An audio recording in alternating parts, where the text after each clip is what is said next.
출애굽기는 애굽에서 나와 광야의 여정을 통과하던 이스라엘의 이야기입니다.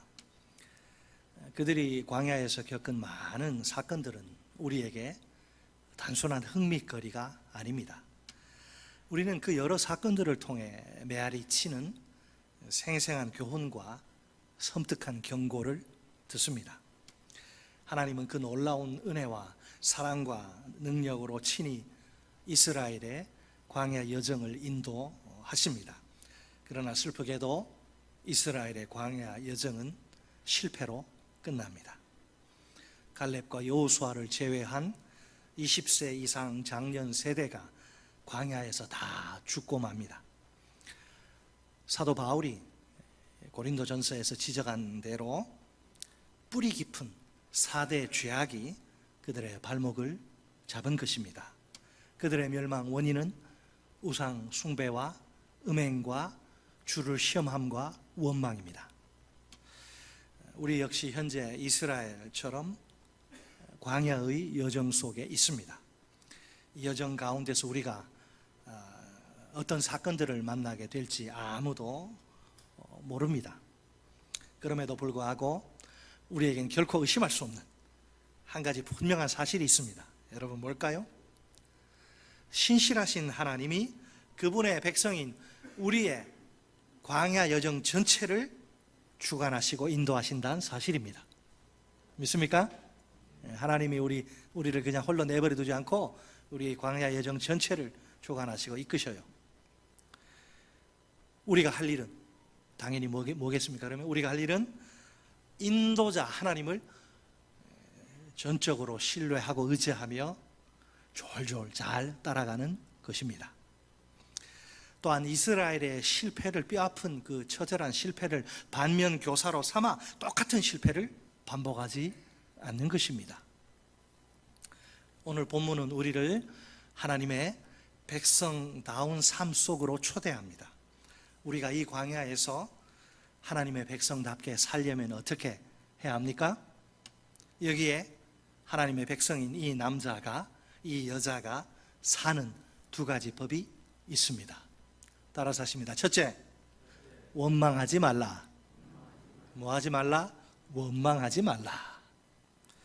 자, 오늘 본문에는 출애굽 후 한 달이 지난 시점에 발생한 사건이 나옵니다. 이스라엘이 엘림과 시내산 사이에 있는 그 신광야에 도착을 해요.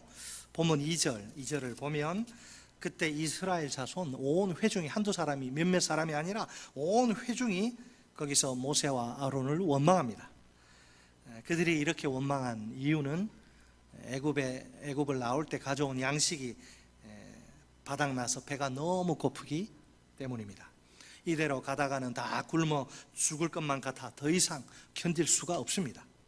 우리 다 같이 본문 3절 말씀을 한 목소리로 읽겠습니다. 3절 시작. 이스라엘 자손이 그들에게 이르되 우리가 애굽 땅에서 고기가마 곁에 앉아있던 때와 떡을 배불리 먹던 때에 여호와의 손에 죽었더라면 좋았을 것을 너희가 이 광야로 우리를 인도해 내어 이 온 회중이 줄여 죽게 하는 도다. 아멘. 모세와 아론은 하나님이 이스라엘의 지도자로 세우신 그분의 종들이 아닙니까?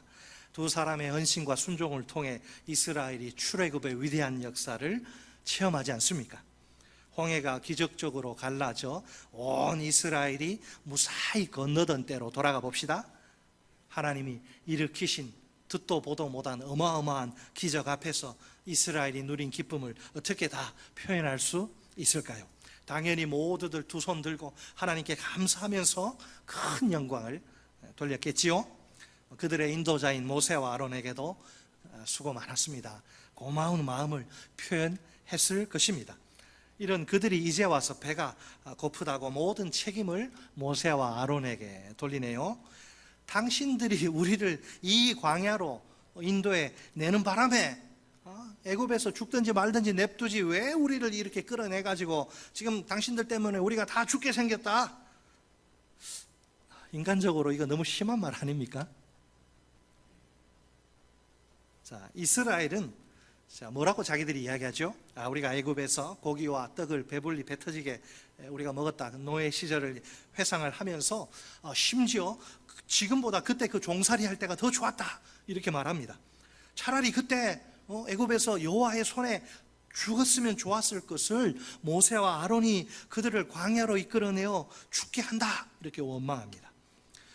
모세와 아론을 이스라엘의 지도자로 보내신 분은 하나님이 아니십니까? 그렇다면 하나님 역시 이 책임에서 자유로울 수 없습니다. 출애굽의 기획자는 하나님이시고 행동 대장은 모세와 아론이란 말이지요. 그러니까 하나님과 또 모세, 아론이 공동으로 지금 이 사태에 책임을 져야 한다는 거죠. 여러분 어떻게 생각하십니까? 과연 이 원망이 하나님의 백성의 입에서 나올 소리란 말입니까? 적어도 하나님의 풍성한 은혜를 몸소 체험한 자들이 입에 담을 말은 아닌 것 같아요. 그들이 어떤 경우에라도 절대로 해서는 안 될 말을 내뱉고 만 것입니다. 세상의 망발도 이런 망발이 어디 있단 말입니까? 또 한 번 넘지 말아야 할 한계선을 넘어버린 겁니다. 애굽에서 자그마치 430년, 이 상상이 안 돼요. 우리는 일제 35년도 얼마나 고통스럽습니까? 그 10배도 넘죠. 자그마치 430년 그냥 자자손손 대대로 노예 종살이 했는데 430년이나 그 긴 세월 동안 죽도록 종살이하던 그 비참한 이스라엘이 아닙니까? 기본 인권이 어디 있습니까? 기본적 인권 송두리째 빼앗기고 각종 노역으로 혹사당하던 험악한, 두 번 다시는 가고 싶지 않은, 군대 다시 가고 싶은 분 계시나요? 군대 좋았다, 그런 분들 다 말뚝 박았겠죠. 그죠? 다 나오잖아요. 두 번 다시 생각하기 싫은 끔찍한 그런 과거예요. 지금 고기와 떡을 얼마나 먹었는지 모르지만 그 시절이 좋았을 리는 없습니다. 누구에게나 죽음은 피할 수 없는 현실이라 때가 되면 다 한 번은 죽습니다. 그죠? 이게 이스라엘 말이, 이 사람들은 하는 말이, 야, 기왕에 우리 죽을 운명이라면 노예로 살더라도 그냥 배 터지게 배불리 먹다 살다, 그렇게 배불리 먹고 살다 죽고 싶다, 이 말이에요. 지금 광야에서 지금 굶어 죽게 된 판에 자유가 뭔, 얼어 죽을 자유가 뭔 의미가 있느냐는 말이에요. 자유보다 떡이, 빵이 더 지금 절실히 필요하다는 것이죠. 자유냐 빵이냐, 둘 중에서 굳이 하나를 선택하라고 한다면 자유가 아니라 빵을 선택하겠다는 거예요. 빵이 없는 자유보다 자유 없는 빵이 더 낫다는 겁니다. 아무리 빵이 생존을 위해 꼭 필요하다 해도 자유를 포기하면서까지 추구할 가치가 있을까요? 빵에다 최고의 가치를, 절대 가치를 부여하지 않는 한 그럴 수는 없는 법입니다. 우리 인간은 하나님의 형상대로 지음받은 인격적인 존재입니다. 자유로운 영혼들이 우리 인간에게 자유를 박탈당하는 삶, 이건 상상조차 할 수 없습니다. 그것은 인간의 진정한 삶이 아니기 때문입니다. 사는 게 아니에요. 우리 인간은 빵을 위해 사는 존재가 아닙니다. 빵은 결코 우리 인생의 의미와 목적이 될 수 없습니다. 수단이지. 그것은 우리가 오직 이 빵만을 위해서 그것을 목적으로 삼고 산다면 얼마나 비참할까요? 하나님이 우리를 그런 식으로 살라고 창조하신 게 아닌데 말입니다. 배고픈 이스라엘은 광야에 폴썩 주저앉아서 도끼눈을 하고 모세와 아론을 원망합니다. 하지만 이것은 단순히 인간 지도자들을 향한 원망이 아닙니다. 이스라엘을 애굽의 종살이에서 모세와 아론을 통해 애굽의 종살이에서 해방시키신 여호와를 향한 원망입니다. 제 말이 아니에요. 본문 8절, 자, 하반절 말씀, 본문 8절의 하반절에 저 뒤에 보면, 자, 우리가 누구냐? 자, 우리가 누구냐? 너희의 원망은 우리를 향하여 함이 아니요 여호와를 향하여 함이로다. 아멘. 자, 여기서 우리가 누구냐? 이 말이 대단히 의미심장합니다. 빠져도 의미가 통하는 데는 문제가 없지만 왜 이 말을 집어넣었을까? 우리가 누구냐? 대단히 의미심장한데, 얼핏 생각하면 하필 왜 이런 말을 꺼낼까? 모세, 아론이 누군지 모르는 사람 없어요. 근데 우리가 누구냐? 모르는 것처럼 왜 이런 질문을 던질까? 의문이 들기도 해요. 그러나 그 다음에 나오는 말을 정확히 이해하기 위해서는 이 말이 반드시 필요합니다. 왜? 모세와 아론이 누군지 모르는 것처럼 좀 행동하니까. 물론 자, 우리가 누구냐? 이스라엘이 삼척 동자라면 다 누구나 대답할 수 있는 아주 쉬운 질문이에요. 그래서 모세는 대답할 가치조차 없죠. 그래서 질문만 던질 뿐 대답은 제공하지 않습니다. 너 잘 알지 않냐? 우리가 누군지 알지 않느냐? 좀 알아서 대답하라 하라는 것이죠. 사랑하는 성도 여러분, 이스라엘의 입장에, 우리가 이스라엘 입장에 딱 서가지고 모세 이 질문에 한번 대답해 보면 어떨까요? 모세가 우리에게 묻습니다. 우리가 누구냐? 대답은 오직 하나밖에 없습니다. 당신들은 여호와께서 우리 이스라엘을 위해 보내신 그분의 종들입니다. 우리가 이렇게 정확히 대답하면 모세가 또 뭐라고 할까요? 모세 이렇게 말하겠죠. 너희의 말대로 우리가 여호와의 종이라면 너희의 원망은 우리를 향하여 함이 아니요 여호와를 향하여 함이로다. 지금 성경이 그 이야기하는 거예요. 자, 오늘 하나님이 어떻게 일하십니까? 오늘도 하나님은 자신의 백성들을 위해 종들을 세우시고 보내십니다. 하나님의 백성들이 그 종들을 향해서 원망하는 것은 바람직하지 않습니다. 그런 원망은 하나님이 기뻐하시지 않습니다. 분명 하나님의 종들도 많이 연약하고 부족합니다. 원망의 꼬투리를 찾으려면 얼마든지 가능하겠지요. 하지만 그렇게 연약하고 부족한 종을 세우시고 보내신 분이 하나님이십니다. 종이 자원에서 찾아온 게 아닙니다. 사실을 말하자면 종은 그래요. 원래 종은 아무런 결정권이 없습니다. 주인이신 하나님이 너 가 그러면 가고 너 떠나 그러면 떠나는 거예요. 그 이상도 그 이하도 아니에요. 이게 종의 운명입니다. 아니, 이 세상에는 똑똑하고 잘난 사람들이 참 많지 않습니까? 그런 사람들 데려다 쓰시는 게 훨씬 효율적이고 훨씬 낫지 않을까요? 왜 하나님이 그렇게 연약하고 부족한 종을 선택하시는 걸까요? 그를 통해서 전능하신 그분의 능력을 나타내시기 위해서입니다. 이것이 바로 오늘 그분의 백성을 위해 하나님이 일하시는 방식입니다. 하나님은 혼자가 아니라 함께 일하시는 것을 좋아하십니다. 다시 말해 하나님 자신이 선택하셔서 세우시고 보내신 종들을 통해 일하십니다. 그래서 하나님의 종을 원망하는 것은 그를 세우시고 보내신 하나님을 원망하는 것과 마찬가지입니다. 한국교회 안에 그런 일이 벌어져서는 안 되겠지요. 모든 성도들이, 한국교회 성도들이 정말 조심하고 또 조심해야 합니다. 하나님은 완전하고 완벽한 사람을 종으로 사용하시지 않습니다. 하나님의 종들을 보면 하나같이 다 어딘가 허물과 약점이 있는 사람들입니다. 2% 부족한 사람들인 셈이지요.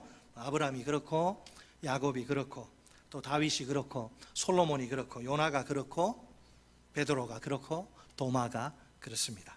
삼양교회 담임 목사인 저야 두말할 필요도 없이 더더욱 그렇습니다. 한참 연약하고 부족하지요. 그런데도 하나님은 이렇게 2%가 부족한 뭔가 좀 나사가 하나 빠진 이런 사람들, 저 같은 이런 사람들을 통해 일하십니다. 이런 사람들이 스스로의 힘으로는 도저히 할 수 없는 일을 그 사람을 통해 하나님이 하십니다. 결과적으로 하나님이 얼마나 위대하신 분인지 강력히 선포되는 것이지요. 잘나고 똑똑한 사람들 통해서 일을 하면 이 사람들 잘나고 똑똑하니까 당연하지. 그러나 한참 모자라고 부족하고 2% 덜 떨어진 그런 사람을 종으로 부르셔서 사용하셔서 그 사람들 꿈도 꿀 수 없는 일을 하면 와, 하나님이 역시 멋지다. 모든 영광은 하나님이 전부 다 취하십니다. 여러분 믿으십니까? 부족함과 연약함, 누구나 하나님의 종들이 다 마찬가지인데, 자, 놀랍게도 하나님의 사역자들만 그런 게 아닙니다. 하나님의 일하심의 원리를 들여다보면 교회의 모든 일꾼들에게도 똑같이 적용돼요. 자, 바울의 고백을 한번 들어볼까요? 우리 오늘 본문 책갈피에 놓으시고 고린도전서 좀 한참 뒤로 가겠습니다. 성경을 많이 뒤로 넘기셔야 되는데, 고린도전서 1장 26절, 신약성경 264쪽.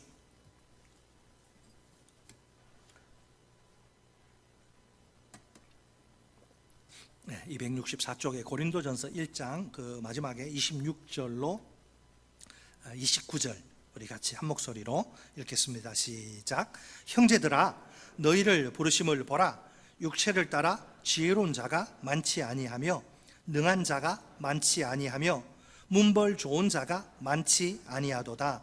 그러나 하나님께서 세상의 미련한 것들을 택하사 지혜 있는 자들을 부끄럽게 하려 하시고 세상의 약한 것들을 택하사 강한 것들을 부끄럽게 하려 하시며 하나님께서 세상의 천한 것들과 멸시받는 것들과 없는 것들을 택하사 있는 것들을 폐하려 하시나니 이는 아무 육체도 하나님 앞에서 자랑하지 못하게 하려 하심이라. 아멘. 할렐루야. 우리 하나님이 얼마나 위대하십니까? 위대하신 하나님. 일꾼의 연약함과 부족함은 탓하시지 않고 그를 들어 쓰시는 하나님이시라. 그가 있는 모습 그대로 하나님의 손에 붙들려 쓰임 받는다, 이 사실이 중요하고 행복한 거예요. 오히려 일꾼의 연약함과 부족함은 전능하신 하나님의 능력이 쏟아지는 통로입니다. 이것이 바로 세상과는 차원이 다른 하나님의 일하심의 원리입니다. 세상이 결코 이해할 수 없는 역설이기도 합니다. 우리 일꾼의 입장에선 모든 것이 다 전적인 하나님의 은혜인 셈입니다. 우리가 자랑할 것은 아무것도 없습니다. 하나님의 일을 감당하기에 한없이 부족하고 초라한 우리 같은 인생들을 들어 쓰시는 하나님께 그저 감사할 따름이에요. 그 마음으로 일평생 죽도록 변함없이 충성하는 것이지요. 자, 마땅히 하나님의 종은, 교회의 지도자는 자기를 부르신 하나님께, 사람에게가 아니고 하나님께 충성해야 합니다. 하나님이 자기에게 맡기신 사명, 그 사명 감당하라고 보내셨으니까 그것을 잘 감당해야 합니다. 자기를 따르는 자들에게 원망의 그 꼬투리를 제공하지 말아야 합니다. 성경의 진리에 기초해 성령의 능력으로 변화된 양심에 따라 최선을 다하면 됩니다. 그런 후 결과는 다 그를 보내신 하나님께 맡겨야 합니다. 그래도 원망이 나오면 어떡합니까? 그런 원망까지 틀어막을 수는 없습니다. 어쩔 수 없는 거죠. 어떡합니까? 자, 우리 다시 출애굽기 본문으로 와서 참으로 놀랍게도 이스라엘의 그 원망, 그게 땅에 떨어지거나 사라지지 않습니다. 이 원망을 하나님이 다 들으십니다. 나의 원망을 하나님이 들으신다. 무서운 일이죠. 함부로 원망할 수 있을까요? 본문은 원망을 하나님이 다 정확하게 들으신다, 반복적으로 언급합니다. 저 이 본문을 보다가 저 깜짝 놀랐어요. 말씀을 준비하다가 예전에는 그냥 넘어갔는데 자세히 보니까 이거 너무너무, 이거 하나님이 마음이 그러시구나. 자, 본문 계속 4번이나 나오는데 7절. 자, 본문 7절에 보시면 이는 여호와께서 너희가 자기를 향하여 원망함을 들으셨음이라. 아멘. 본문 8절. 자, 8절은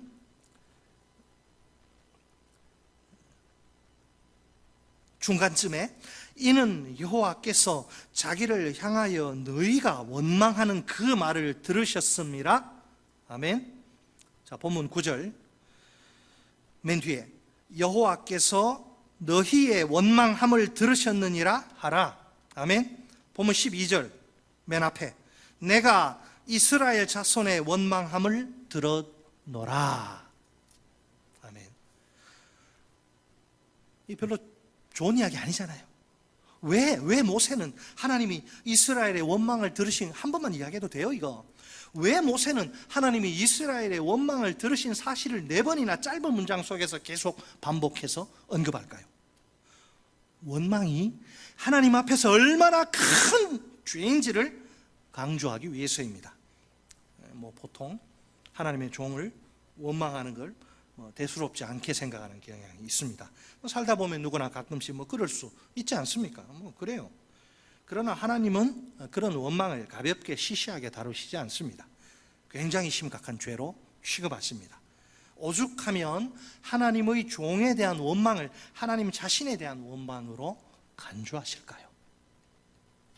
사실 원망의 본질은 불신앙입니다. 자, 따라서 하십니다. 원망의 본질은 불신앙이다.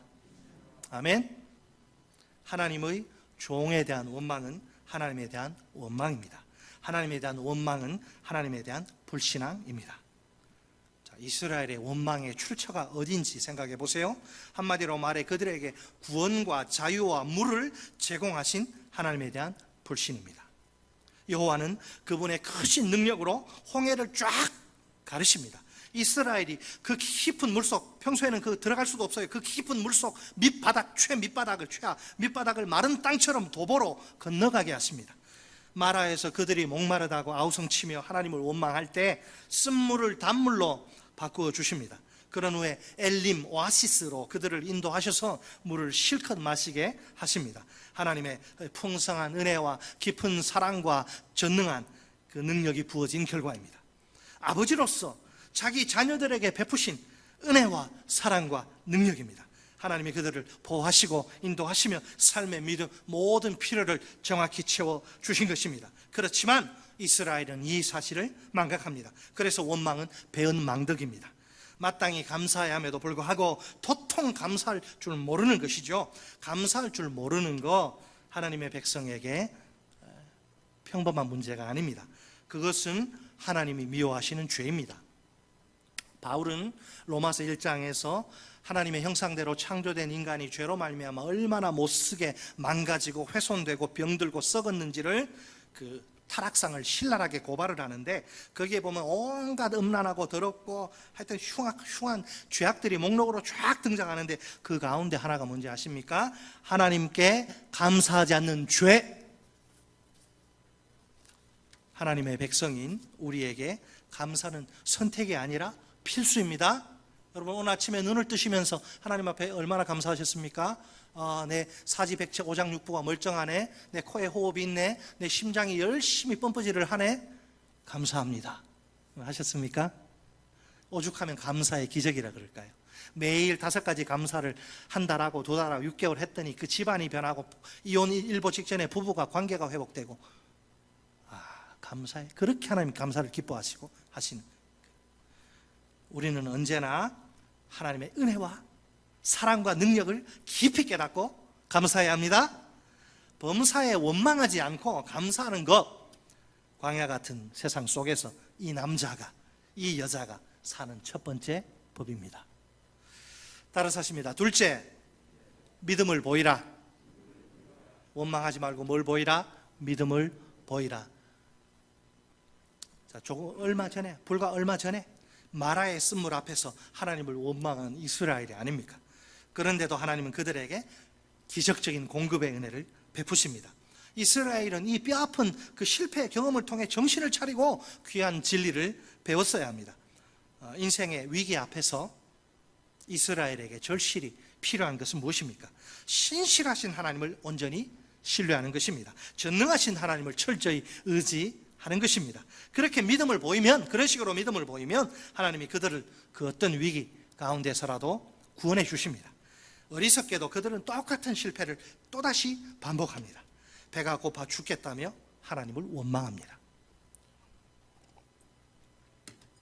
이스라엘에게 믿음이 없으니까 눈앞에 펼쳐진 현실이, 위기가 전부로 보이는 겁니다. 당장 두 손에 먹을 양식이 없으니까 이대로 가다가 곧 굶어 죽을 것 같아요. 그러니 하나님을 향한 원망이 막 본물처럼 터져 나옵니다. 어떻게 하나님이 자기들한테 이러실 수 있냐는 것이지요. 반대로 만약 그들에게 믿음이 있다면 이렇게 하나님을 향해 원망하지는 않겠지요. 그들의 눈에 현실이, 위기가 전부가 아니라 하나님이 전부로 보일 테니까요.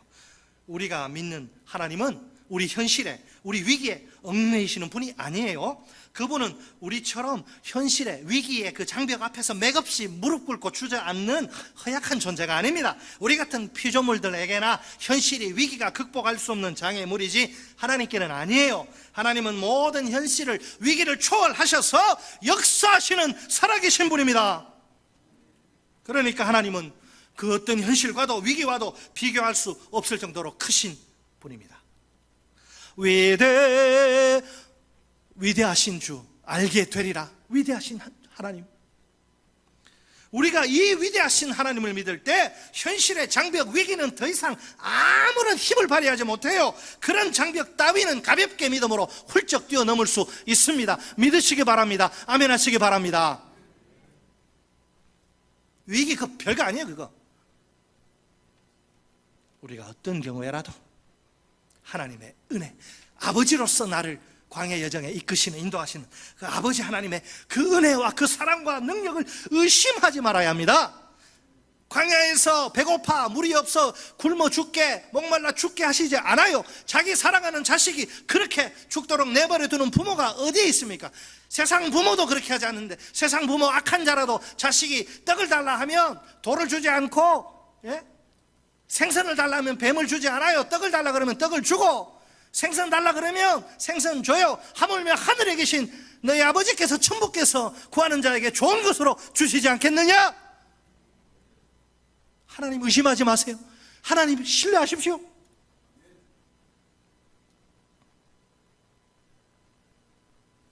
여러분, 우리가 하나님의 은혜와 사랑과 능력 의심하지 말고, 그 대신 그 풍성한 은혜를, 그 깊은 사랑을, 그 전능의 그 능력을 굳게 믿어야 합니다. 우리는 이미 십자가에서 주의 보혈로, 예수의 죽음으로 제2의 출애굽을 경험한 새 언약 백성이에요. 자기 아들을 죽이시면서까지 1세대, 출애굽 1세대는 홍해를 가르셔서, 우리는 자기 아들을 십자가에 죽이셔서 자기 아들을 죽이시면서까지 마귀의 종로로 타던 그 애굽 생활에서 우리를 구출하신 하나님, 자기 아들을 죽이시면서까지 그 극진한 사랑을 보여주시면서까지 우리를 마귀의 종살이에서, 애굽의 종살이가 아니라 마귀의 종살이에서 해방시켜 주신 놀라운 하나님이 아닙니까? 하나님은 우리가 광야에서 먹을 양식이 없어 굶어 죽게 만드시는 비정한 분이 아닙니다. 그분은 자신의 때에 자신의 방법으로 우리에게 정확히 먹을 것을, 아주 어떤 때는 무서울 정도로 정확하게 먹을 양식을 공급하십니다. 떡 달라 그러면 떡 주시고요, 10만 원 달라 그러시면 정확히 10만 원 주시고요, 뿐만 아니라 모든 위험으로부터 우리를 완벽히 지키십니다. 결국 우리를 본향인 저 천국으로, 저 멀리 배는 나의 시온성, 사랑하는 내 아버지 계신 곳, 천국으로 안전하게 인도하십니다. 믿으십시오. 하나님을 신뢰하십시오. 그래서 내가 20만 원 구할 걸 괜히 10만 원 구해가지고 10만 원밖에 못 받았네. 그런 경험 없으신가요? 저는 있는데. 과연 하나님은 자신을 향해 원망하는 이 어리석은 어린아이 같은 이 이스라엘을 어떻게 다루실까요? 어린아이가 원망을 잘하죠. 이번에도 역시 기적적인 공급을 약속하십니다. 자, 본문 4절 말씀. 그때에 여호와께서 모세에게 이르시되, 보라, 내가 너희를 위하여, 자, 이스라엘은 여호와를 대적했는데, 보라, 내가 너희를 위하여 하늘에서 양식을 비같이 내리리니 백성이 나가서 일용할 것을 날마다 거둘 것이라. 이같이 하여 그들이 내 율법을 준행하나 아니하나 내가 시험하리라. 아멘. 자, 하나님의 은혜와 사랑과 능력을 늘 체험하면서도 돌아서면 불신앙의 원망을 내뱉는 이스라엘이라. 그런데도 하나님이 실패한 그들에게 기적의 공급을 약속하시다니요. 그 이유가 무엇일까요? 두 가지 중요한 이유가 있어요. 자, 첫째로 하나님을 올바르게 제대로 알도록 하시기 위해서입니다. 만나와 메추라기는 이스라엘을 위해 하나님이 친히 준비하신 하늘 양식입니다. 그렇죠? 이스라엘은 이 특별한 하늘 양식을 먹고서 여호와가 그들의 하나님이심을 알게 될 것입니다. 본문 6절 말씀. 모세와 아론이 온 이스라엘 자손에게 이르되, 저녁이 되면 너희가 여호와께서 너희를 애굽 땅에서 인도하여 내셨음을 알 것이요. 아멘. 자, 이스라엘은 여호와께서 이제 그들을 애굽 땅에서 인도하여 내신 사실을 알아야 합니다. 특히 그들을 어떻게 인도하여 내셨는지 아는 것이 결정적으로 중요합니다. 그 풍성한 은혜와 그 깊은 사랑과 그 전능한 능력으로 인도하여 내신 거예요. 그 은혜를 기억하라, 그 사랑을 기억하라, 그 능력을 기억하라. 내가 너희들을 어떻게 인도했는지, 왜 망각하느냐. 자, 계속해서 본문 12절 하반절 말씀입니다. 그들에게 말하여 이르기를, 너희가 해질 때에는 고기를 먹고 아침에는 떡으로 배 부르리니 내가 여호와 너희의 하나님인 줄 알리라 하라 하시니라. 아멘. 하나님이 어떤 분인지 안다면 이런 원망할 수 없잖아요. 모르기 때문에. 곧 이스라엘은 하늘 양식을 먹고 배 부르게 될 것입니다. 그때가 되면 여호와가 자신들의 하나님이신 줄 확실하게 알게 될 것입니다. 어떤 하나님? 신실하신 하나님은 이스라엘의 공급자이십니다. 이 하나님이 이스라엘이 광야에서 생존할 때 필요한 모든 양식을 친히 공급하실 것입니다. 광야의 여정을 통과하는 동안 양식이 바닥나는 일은 절대로 없을 것입니다. 결국 그들이 먹을 양식이 없어 굶어 죽는 일은 절대로 일어나지 않을 것입니다. 자, 하나님이 어떤 분인지 알게 하시기 위해서, 두 번째는 이스라엘을 시험하시기 위해, 테스트하시기 위해서. 보면 4절에 율법이라 번역된 이 히브리 단어가 일반적으로 모세 오경을 가리킵니다. 하지만 이때는 아직 지금 시내산에 도착하기 전이죠. 그래서 이게 모세 오경을 뜻하는 게 아닙니다. 만나와 관련된 하나님의 지시사항, 만나 이렇게 먹어 지시해 주는 그 사항이라고 해석하는 것이 옳습니다. 1차적으로 하나님이 이스라엘을 시험하시려는 의도는 이스라엘이 그 만나에 대한 규정을, 하나님의 지시사항을 잘 지키나 그렇지 않나 하는 것을 보시려는 것입니다. 2차적으로는 모든 하나님의 말씀에 대한 순종 여부를 확인하시려는 것입니다. 만나에 대한 규정도 하나님의 말씀 가운데 일부이기 때문에 그렇습니다. 자, 본문 13절 이하에 이제 하나님이 이스라엘을 어떻게 먹이시는가, 이 방식이 아주 재밌게 나오는데, 저녁에는 뭐요? 메추라기가 와서 진에 이렇게 쭉 덮입니다. 그리고 아침에는 이슬이 또 진 주위에 이렇게 있습니다. 그리고 그 이슬이 마른 후에 보니까 광야 그 땅에 작고 둥글며 서리같이 가는 것이 있습니다. 이스라엘이 듣도 보도 못한 이 처음 보는 것이라 이게 뭐다냐, 이게 뭐요? 이렇게 서로 물어보는 거죠. 자, 모세는 이야기하면 그게 뭐냐고, 여호와께서 이스라엘에게 주셔서 먹게 하신 양식이야. 너희 이거 먹고 광야에서 살라고 주시는 거야. 일러주시죠. 31절에 따르면 이스라엘이, 그러니까 이게 뭐냐, 이게 무엇이다냐 하니까 만나, 이게 뭐냐, 이게 무엇이냐, 만나, 이름을 만나라고 붙이는데, 가시같이 희고 그 맛은 꿀 섞은 과자 같습니다. 이스라엘은 만나를 광야 여정 내내 40년 동안 양식으로 먹습니다. 이게 광야, 이게 사실은 40년 길이 아니고 아주 얼마 안 되는 거리거든요. 불순종해서 40년 동안 이거 계속 만나 먹는 거죠. 자, 그런데 만나를 먹는데 함부로 그냥 먹으면 안 돼요. 이것도 세 가지 중요한 규칙이 있습니다. 하나님이 정해놓은 그 규칙에 맞게 먹어야 돼요. 첫째, 여기 보면 그 16절, 자, 각 가정의 사람 수대로 한 사람이 얼마? 한 오멜씩 거둬야 합니다. 하루에 한 오멜만 먹어야 돼요. 예? 오멜이란 말은 문자적으로 한 단, 다발, 묶음이란 뜻인데, 여기서는 양을 측정하는 단위로 사용됩니다. 반드시 반 오멜도 아니에요, 두 오멜도 아니에요, 한 오멜만 먹어야 돼요. 욕심 부리지 말고 먹을 만큼, 그거면 충분해. 하나님이 너 한 오멜만 먹으면 충분해. 욕심 부리지 마. 요 딱 정확하게 요것만 먹어. 둘째로, 아무도 만나를 아침까지 쟁여놓아서 아침까지 이거 좀 먹다 남겨가지고 아침에 먹자, 아침까지 남겨두면 안 돼요. 이 규칙을 무시하고 참 사람들 말 안 들어요. 만나를 남겨둬요. 하지 말라 그러면 청개구리 같이 더 하고 싶으니까. 왜 남겨두지 말라 그랬을까? 한번 남겨두면 어떤 일이 벌어질까? 쓸데없는 호기심. 그런지 어쩐지는 솔직히 모르죠. 성경이 안 나오니까. 어쨌든 말 안 듣고 이 규칙 무시하고 남겨둔 사람들이 있습니다. 어떻게 됐을까요? 남겨뒀다가 또 먹었을까요? 천만에. 만나에 막 그 이상한 벌레가 생기고 막 썩은 냄새가 나서 도저히 먹을 수가 없어서 버려야 돼요. 하나님의 말씀에 불순종하면 아무 유익이 없어요. 내가 불순종하면서 이렇게 하면 돈 벌 것 같죠? 못 벌어요. 순종할 때 손이 수고한데 하나님이 복을 주셔야 돈이 들어오는 거지. 하나님이 정한 방식을 지켜야 내가 수고한 대로 얻어요. 하지 말라는 거 하니까 이렇게 못 버는 거예요. 못 버는 거. 자, 셋째, 마지막 방법. 6일에는, 제6일에는 어떻게 해라? 평소에 갑절, 즉 이틀치 만나를 거둬야 한다. 제7일에는 왜 거두러 나가지 말아야 되기 때문이죠. 우리가 잘 아는 대로 제7일은 여호와의 안식일이 아닙니까? 이 날에는 그 하나님만 쉬시는 게 아니죠. 그분의 백성인 이스라엘도 휴식을 취해야 합니다. 자, 그렇지만 하나님의 오늘 또 본문에 보니까 하나님의 규정이 있는데도 그것을 또 무시하는 사람들이 있습니다. 제7일에 나가지 말라 그러니까 왜 나가지 말라 그럴까? 또 제7일에 또 만나를 거두러 밖으로 나가요. 보기 좋게 허탕치고만 빈손으로 오는 거예요.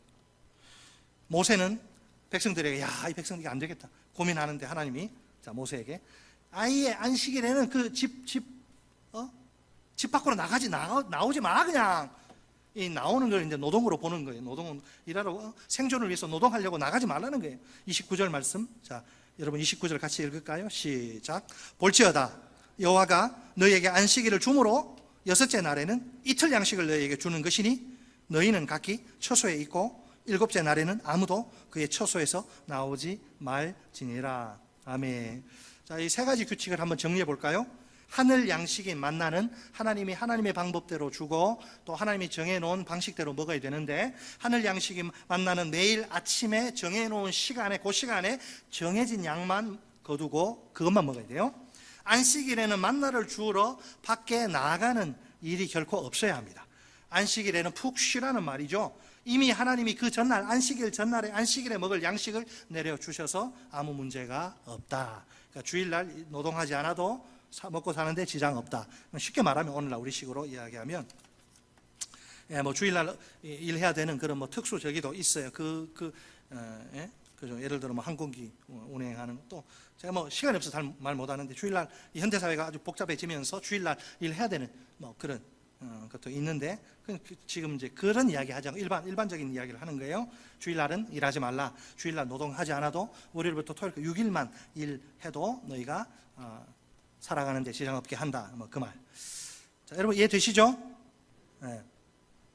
자, 여호와는 그러니까 이 광야 있잖아요. 광야에서 이스라엘에게 40년 동안 무슨 훈련 시켰느냐? 밥 제대로 먹는 것과 쉬는 걸 훈련시킵니다. 노예가 밥 아무렇게나 먹고 못 먹고 노예 때, 그죠? 쉬고 싶어도 못 쉬고 막 그러잖아요. 노예가 쉬는 게 어디 있어요? 애굽에서 이제 그 노예 생활을 하던 이스라엘이 이제 하나님의 백성으로 살아야 되니까 라이프 스타일이 바뀌어야 되는 거예요. 그래서 하나님이 너희 어떻게 바꾸냐? 야, 일정한 때에 일정한 양의 밥을 먹고 일정한 때 쉬어, 이거예요. 예, 만병의 그런 과식. 너무 많이 먹으면, 저도 뭐 할 말 없지만 너무 많이 먹으면 좀 배가 고플 정도. 하나님이 다 아시고 딱 요만큼만 먹어. 이렇게. 또 7일 동안 일하면 몸 다 망가집니다. 오래 살기는커녕 중간에 병 걸리고 큰일 납니다. 창조의 원리가 6일은 일하고 하루는 쉬게 이렇게 디자인되기 때문에, 기계도 여러분 아무리 좋은 기계도 막 계속 쉬지 않고 하면 막 연기라고 다 타죠. 그래서 윤활유도 붙고 막 그러잖아요.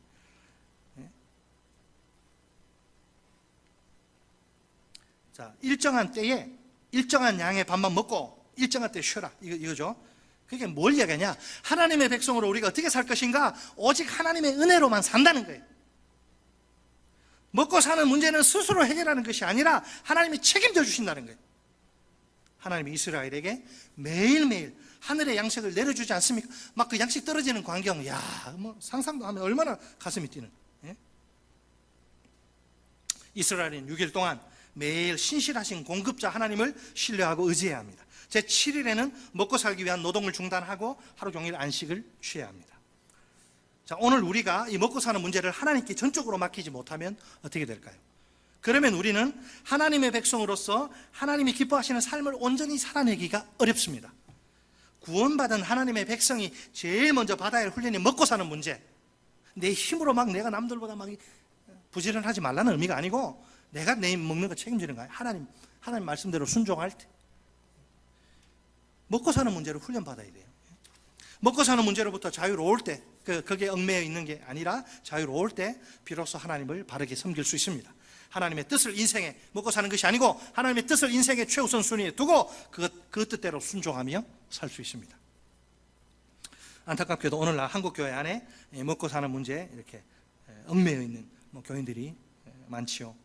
그들은 이스라엘처럼 하나님의 은혜와 또 사랑과 능력에 대한 믿음이 부족합니다. 그러다 보니 현실의 이런 어려움 속에서 하나님께 불신앙의 원망을 자주 쏟아내지요. 그렇게 하면 신앙생활을 오래 해도 믿음이 성장하거나 삶이 변화하거나 기대하기가 힘듭니다. 자, 모세는 하나님이 광야에서 이스라엘에게 만나를 주신 목적을 분명히 밝히는데, 신명기 8장 3절입니다. 너를 낮추시며 너를 줄이게 하시며 또 너도 알지 못하며 내 조상들도 알지 못하던 만나를 내게 먹이신 것은 사람이 떡으로만 사는 것이 아니요 여호와의 입에서 나오는 모든 말씀으로 사는 줄을 내가 알게 하려 하심이니라. 아멘.